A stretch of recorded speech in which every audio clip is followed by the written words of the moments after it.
abrissem suas Bíblias no livro do profeta Jeremias, capítulo 35.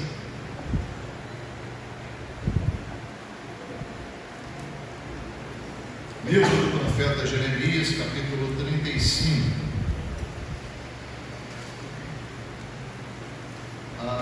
Aproximadamente uns 2 anos atrás, se não me engano, eu preguei sobre esse texto aqui na igreja, e eu gostaria de trazer uma meditação sobre ele novamente, porque vai chegando o período da festa da carne, e alguns irmãos, e até posso chamar pessoas do meio evangélico, começam a negociar os seus princípios, né? A fazer concessões, não somente nesse período, mas em outros períodos também. E aí nós vamos trazer hoje um exemplo que foi estampado por Deus à frente de Judá, para que não negociemos os nossos princípios em circunstância nenhuma. Diz assim então o texto de Jeremias, capítulo 35. A palavra que do Senhor veio a Jeremias nos dias de Joaquim, filho de Josias, rei de Judá, dizendo: vai à casa dos recabitas e fala com eles, e leva-os à casa do Senhor, a uma das câmaras, e dá-lhes vinho a beber. Então tomei a Jazanias, filho de Jeremias, filho de Rabazanias, e seus irmãos, e a todos os seus filhos, e a toda a casa dos recabitas, e os levei à casa do Senhor, à câmara dos filhos de Ramã, filhos de Idalias, homem de Deus, que está junto à câmara dos príncipes, que está sobre a câmara de Maacéias, filho de Salum, guarda do vestíbulo. E pus diante dos filhos da casa dos recabitas taças cheias de vinho e copos, e disse-lhes: bebei vinho. Mas eles disseram: não beberemos vinho, porque Jonadab, filho de Recabe, nosso pai, nos mandou dizendo: nunca jamais bebereis vinho, nem vós, nem vossos filhos. Não edificareis casa, nem semeareis semente, não plantareis, nem possuireis vinha alguma, mas habitareis em tendas todos os vossos dias, para que vivais muitos dias sobre a face da terra, em que vós andais peregrinando. Obedecendo, pois, a voz de Jonadab, filho de Recabe, nosso pai, em tudo quanto nos ordenou, de maneira que não beberemos vinho em todos os nossos dias, nem nós, nem nossas mulheres, nem nossos filhos, nem nossas filhas, nem edificamos casa para a nossa habitação, nem temos vinha, nem campo, nem semente, mas habitamos em tendas. Assim ouvimos e fizemos, conforme tudo quanto nos mandou Jonadab, nosso pai. Sucedeu, porém, que subindo Nabucodonosor, rei da Babilônia, a esta terra, dissemos: vinde e vamos-nos a Jerusalém, por causa do exército dos caldeus, por causa do exército dos sírios, e assim ficamos em Jerusalém. Então veio a palavra do Senhor a Jeremias, dizendo: assim diz o Senhor dos exércitos, o Deus de Israel: vai e dize aos homens de Judá e aos moradores de Jerusalém: porventura nunca aceitareis instrução para ouvirdes as minhas palavras, diz o Senhor. As palavras de Jonadab, filho de Recabe, que ordenou a seus filhos que não bebessem vinho, foram guardadas, pois não beberam até este dia. Antes ouviram o mandamento de seu pai. A mim, porém, não vos tenho falado a vós, madrugando e falando, vós não me ouvistes. E vos enviei todos os meus servos, os profetas, madrugando e enviando e dizendo: convertei-vos agora, cada um do seu mau caminho, e fazei boas as vossas ações, e não sigais a outros deuses para servi-los. e assim ficareis na terra que vos dei a vós e a vossos pais, mas não inclinastes o vosso ouvido, nem me obedecestes a mim. Visto que os filhos de Jonadab, filho de Recabe, guardaram o mandamento de seu pai, que ele lhes ordenou, mas este povo não me obedeceu. Por isso, assim diz o Senhor, o Deus dos exércitos, o Deus de Israel: eis que trarei sobre Judá e sobre todos os moradores de Jerusalém todo o mal que falei contra eles, pois lhes tenho falado e não ouviram, e clamei a eles e não responderam. E à casa dos Recabitas disse Jeremias: assim diz o Senhor dos exércitos, o Deus de Israel: pois que obedecestes ao mandamento de Jonadab, vosso pai, guardaste todos os seus mandamentos, e fizestes conforme tudo quanto vos ordenou. Portanto, assim diz o Senhor dos exércitos, Deus de Israel: nunca faltará homem a Jonadab, filho de Recabe, que assista ou sirva perante a minha face todos os dias. Amém. Interessante história, né? Muito interessante. Qual era o contexto do povo aqui? Opressão e dúvidas acerca da política externa e do que aconteceria a Judá. Nabucodonosor, rei da Babilônia, rei dos caldeus, estava avançando com seu exército e cada vez mais conquistando cidades em volta de Jerusalém. Certamente, para bom entendedor, o que iria acontecer? Ele chegaria a Jerusalém. E isso porque antes, através da pregação de Jeremias, o povo de Judá não se converteu dos seus maus caminhos, mas continuou trocando Deus por outros deuses e fazendo coisas horrendas aos olhos de Deus, insistindo no seu pecado. Chegou um momento que Deus falou assim: já não tem mais volta, vai acontecer, mas vocês ainda podem se converter para eu aliviar o peso da minha mão sobre vós. É mais ou menos isso que está acontecendo nesse momento agora. O juízo viria sobre a mão de Nabucodonosor, sobre Judá. E o que acontecia em Jerusalém? Todo mundo já estava preocupado, mas essa preocupação quanto ao contexto externo não gerava uma fidelidade ao Senhor. Muito pelo contrário, cada um continuava vivendo a sua vida e, infelizmente, distanciado dos preceitos de Deus. Deus, conhecendo uma pequena tribo de queneus, eles não eram judeus, eram queneus, que adotaram a religião judaica, ou seja, aceitaram como seu Deus o único Deus verdadeiro, se transformaram numa tribo monoteísta, creram somente em Deus. Essa tribo, ela tinha tradições que foram passadas dos seus antepassados.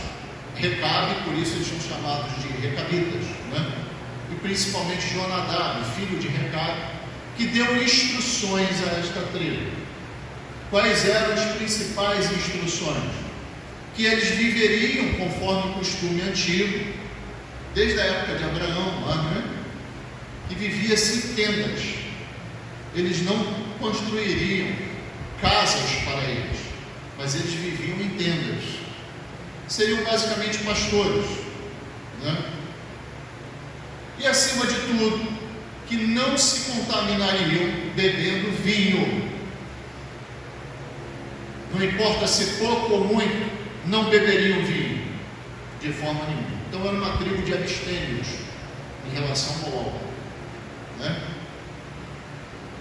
Deus, conhecendo essa tribo, pede a Jeremias que chame a liderança desse povo porque eles precisaram, com medo de Nabucodonosor e do exército dos caldeus, se refugiarem em Jerusalém.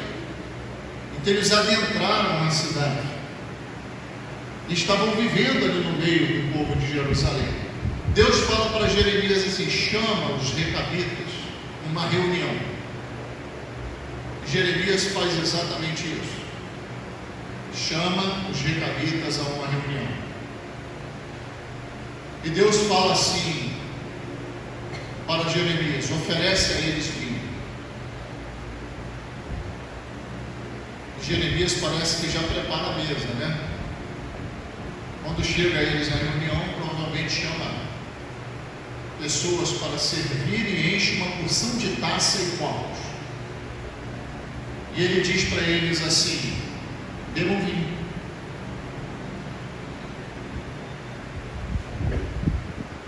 E aquelas pessoas com situação de refugiados, os irmãos sabem o que é refugiado? Encontra abrigo em algum lugar fugindo de alguma guerra, uma situação complicada no seu país, na sua localidade, né? Na situação de refugiados, um líder toma a frente e fala assim: nós não beberemos vinho, porque Jonadab, nosso pai, filho de Recabe, nos disse para não beber, nem nós, nem nossas mulheres, nem nossos filhos. Precisamos ser crentes de cabeça. Precisamos ser crentes de cabeça, cada vez mais. O que eu vejo hoje acontecer no meio evangélico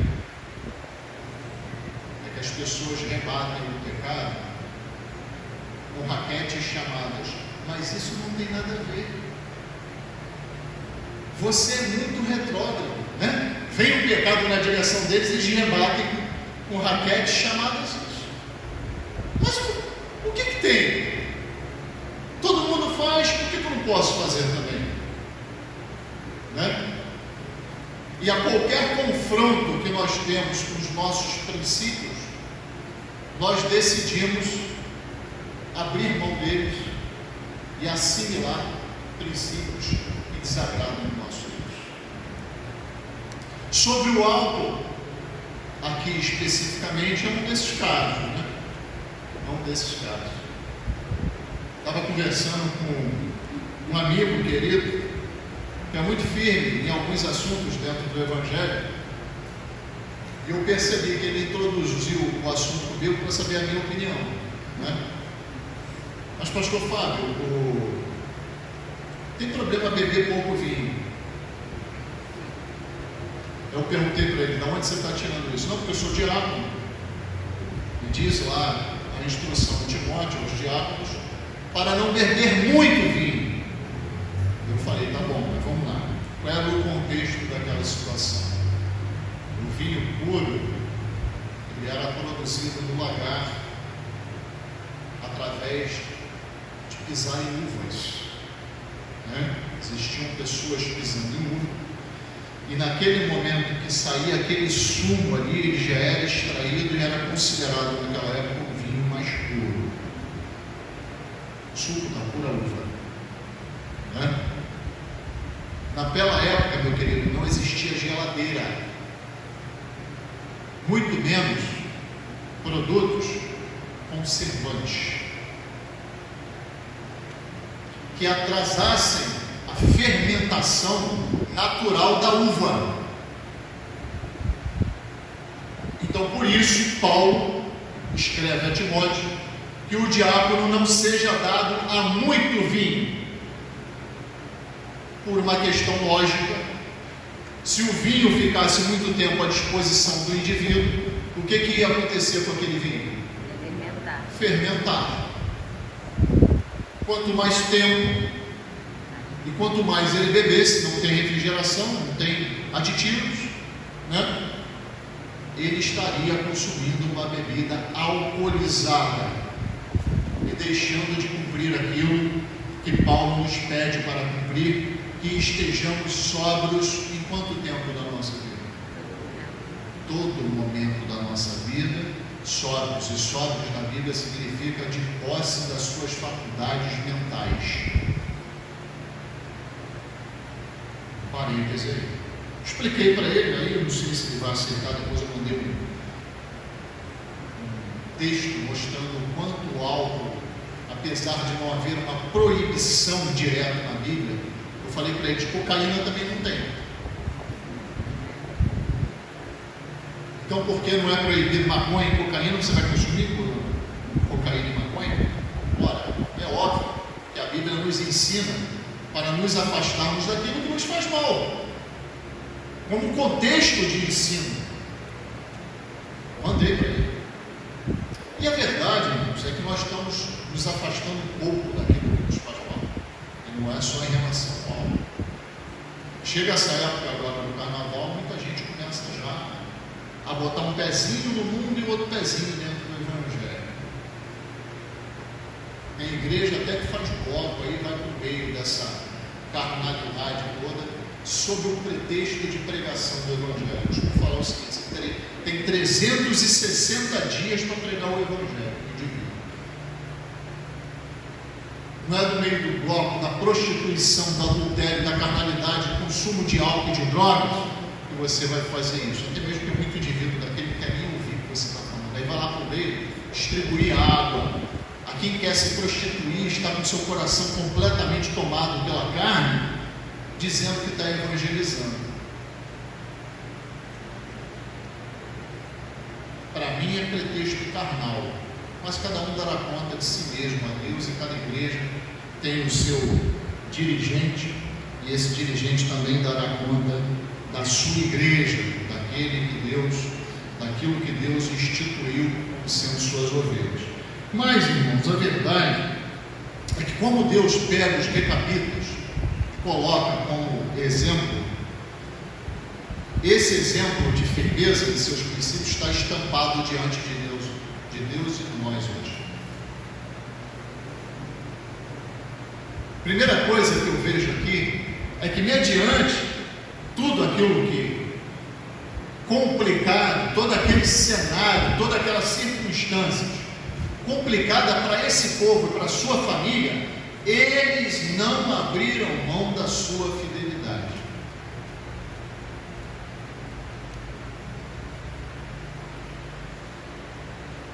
E o que estamos vivendo hoje é uma fé circunstancial, situacional.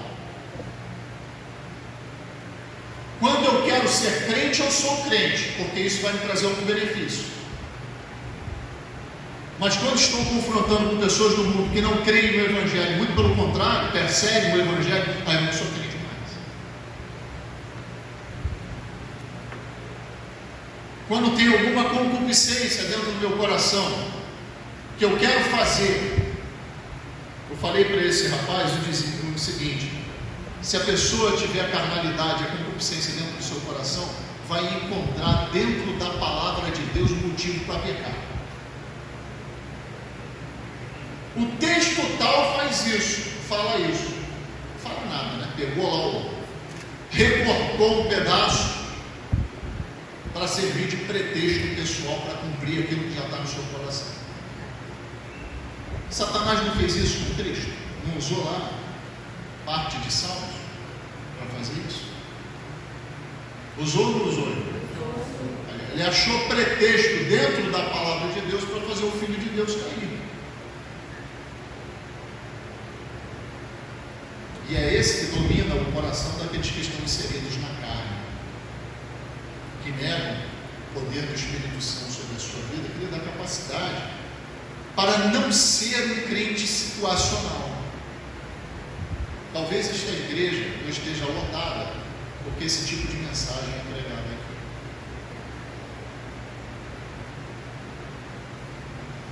Deus enxerga antes mesmo de nós falarmos, de nós pensarmos, de nós praticarmos. Ele conhece a intenção dos corações. A intenção dos corações. E como os recabitas, que não negaram os seus princípios, nós não podemos negar os nossos princípios quando somos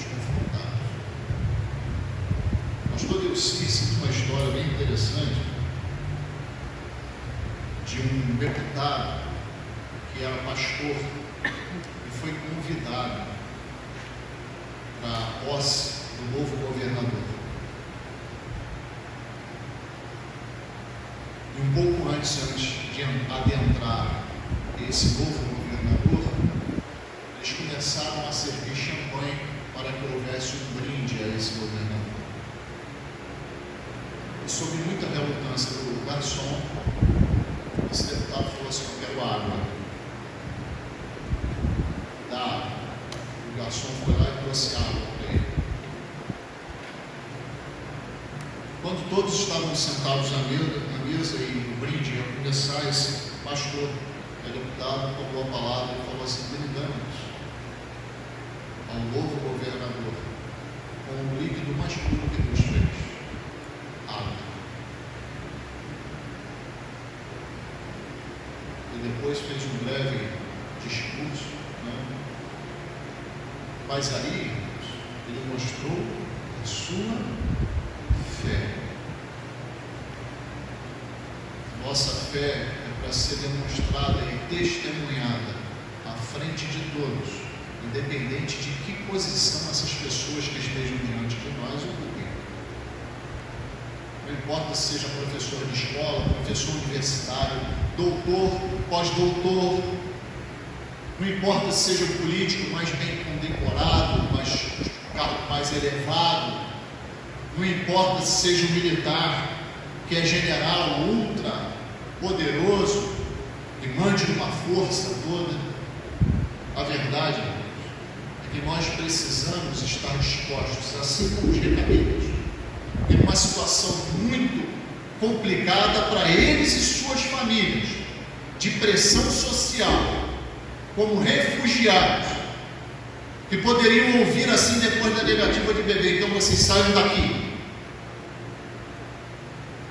Não importa o que vai acontecer com vocês, se ponham no caminho do exército dos caldeus. Não poderiam ouvir isso? Mesmo sob essa circunstância, eles falaram: não abriremos mão dos nossos princípios. Não abriremos mão dos nossos princípios. E assim, testemunharam daquilo que eles acreditavam. Por isso que eu falo, a nossa fé não é teórica, nossa fé é prática. Vou mostrar que eu sou crente realmente quando eu sou confrontado com essas situações.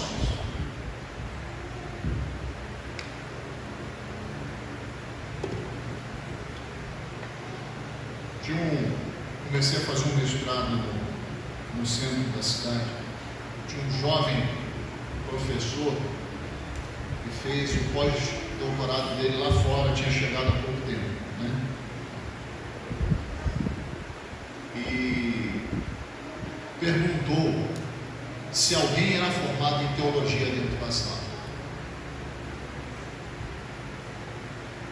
Eu não sou formado em teologia. A partir daquele momento, aquele professor me perseguia em todas as aulas. Me chamava de pastorzinho. Ele já fez de propósito. Em nenhum momento, nem para ele, nem para os outros professores, nem para os meus colegas de turma, eu abri mão de dizer que eu sou crente e tenho princípios bíblicos na minha vida, mesmo sofrendo as consequências. Deus acabou me tirando daquele mestrado, graças a Deus, fui garoto, foi muito mais tranquilo de se fazer.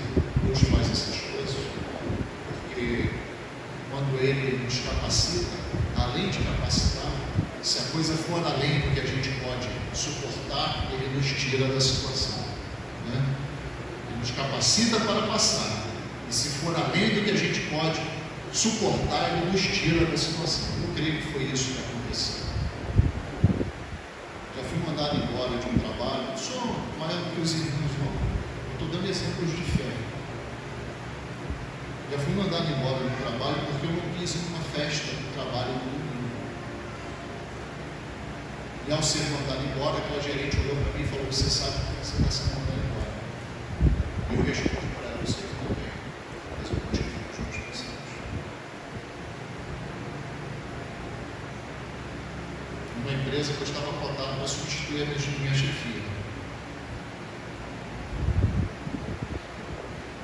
Nesses momentos, irmãos, nós mostramos realmente se temos fé no nosso Deus.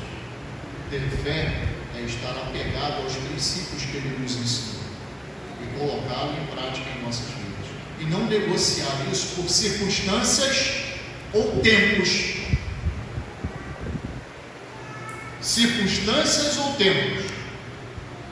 Porque chega nesse tempo agora do carnaval, tem uma porção de gente negociando.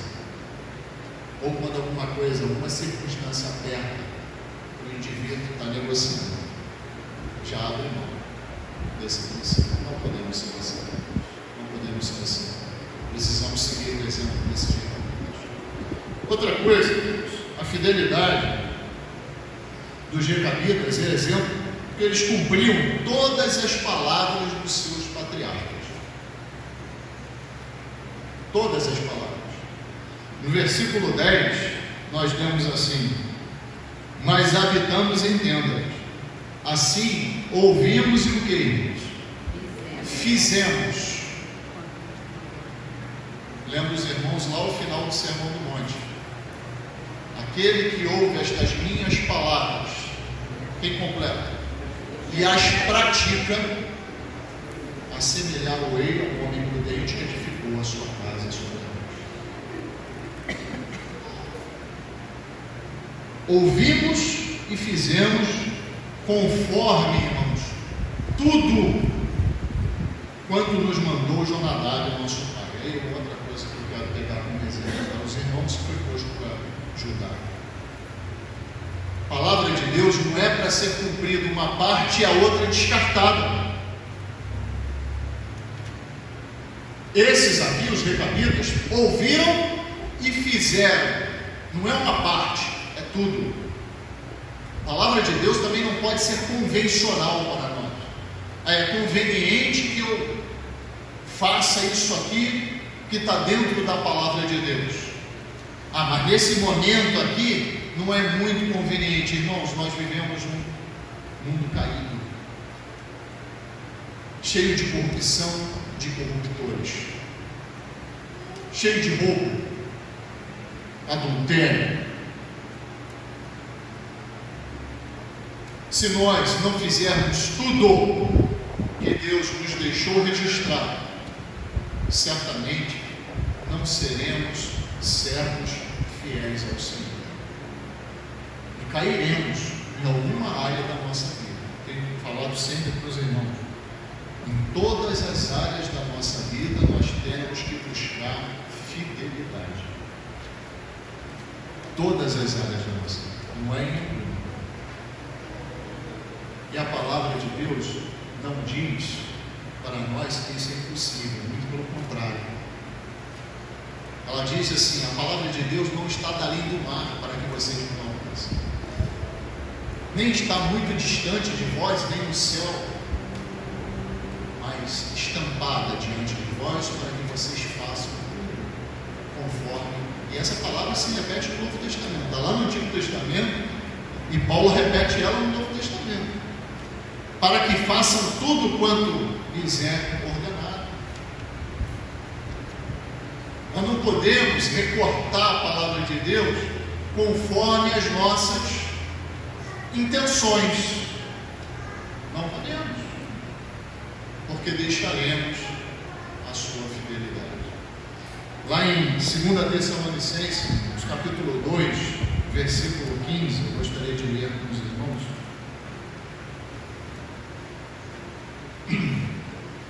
2 Tessalonicenses, capítulo 2, versículo 15.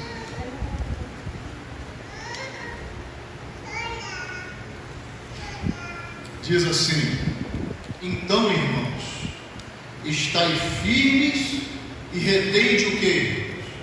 As tradições que vos foram ensinadas, seja por palavra, seja por epístola, carta.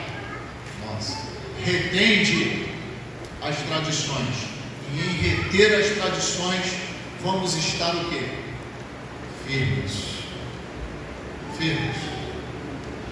Lá em Provérbios capítulo 22, versículo 28, Salomão diz assim: não retirem os marcos antigos colocados pelos vossos pais. Essa palavra está se referindo às limitações dos terrenos, das terras, colocados pelas pessoas que foram primeiros donos dela, nossos avós, nossos pais. E o que ele está dizendo aqui, não negociem a sua moral, porque esses limites representavam uma moralidade. Não se aproveitem do outro. Sejam honestos e observem tudo que vossos pais deixaram para vocês, como aquilo que deu certo. Na criação dos nossos filhos é assim. Os nossos princípios, nós precisamos reter as tradições que nos firmam diante do Senhor. Essa história, estou lendo um livro que é muito interessante, do nosso irmão Almir Gonçalves Júnior, se chama Quando a Igreja Fracassa. É um livro de 1995, pelo menos essa edição de 1995. Eu estou surpreendido quanto esse irmão foi profeta, porque ele acompanha os desvios da igreja e ele projeta algumas coisas para frente, irmãos, que já se realizaram.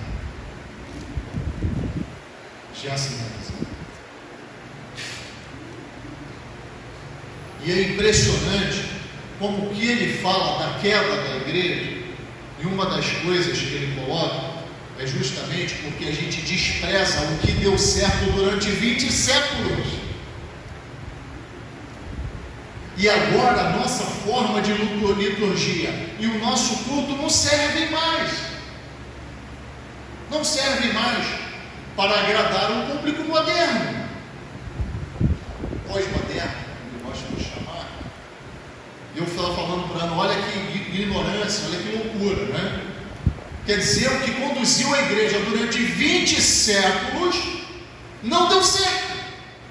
E agora nós descobrimos uma forma de dar certo. Nós somos demais. Não somos? Somos demais. Isso é loucura, irmãos. Loucura. Retende, portanto, irmãos, toda a palavra do Senhor em vosso coração.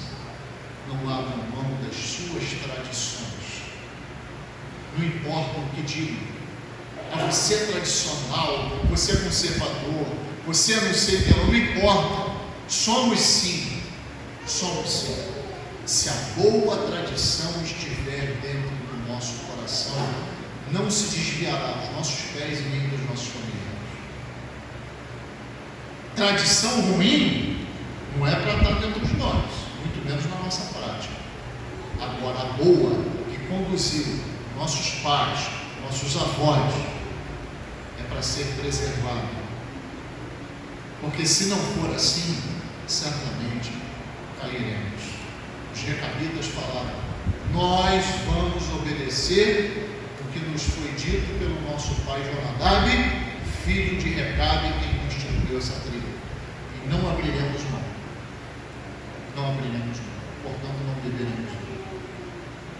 Essa é a firmeza que eu gostaria de ver na vida dos irmãos em todos os aspectos e em todos os lugares. Por último, irmãos, devido a essa fidelidade, olha só o que aconteceu. Deus estampa diante de Judá o erro de Judá e fala assim: por causa do vosso erro vocês vão cair. O rei nessa época aqui é Joaquim.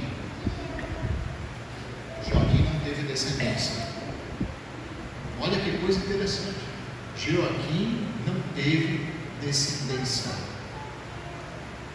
E Deus fala assim: Jeremias, fala aos recabitas que por causa da fidelidade deles não lhes faltará momento.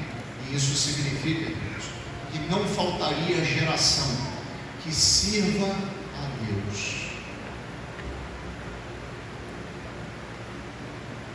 Talvez, irmãos, nós não enxerguemos onde chega a nossa fidelidade, mas isso tem um alerta para nós: não abra mão de ser fiel. Lá no final Versículo 18 diz assim: e à casa dos recabitas disse Jeremias: assim diz o Senhor dos exércitos, o Deus de Israel, pois que obedecestes ao mandamento de Jonadab, vosso pai, e guardastes todos os seus mandamentos, e fizestes tudo conforme quanto vos ordenou. Portanto, assim diz o Senhor dos exércitos, Deus de Israel: nunca faltará homem a Jonadab, filho de Recabe. E olha que coisa interessante, irmãos. Uma pequena tribo que se aliou ao povo de Israel, recebendo uma promessa que deveria ser de Judá, por causa da sua fidelidade.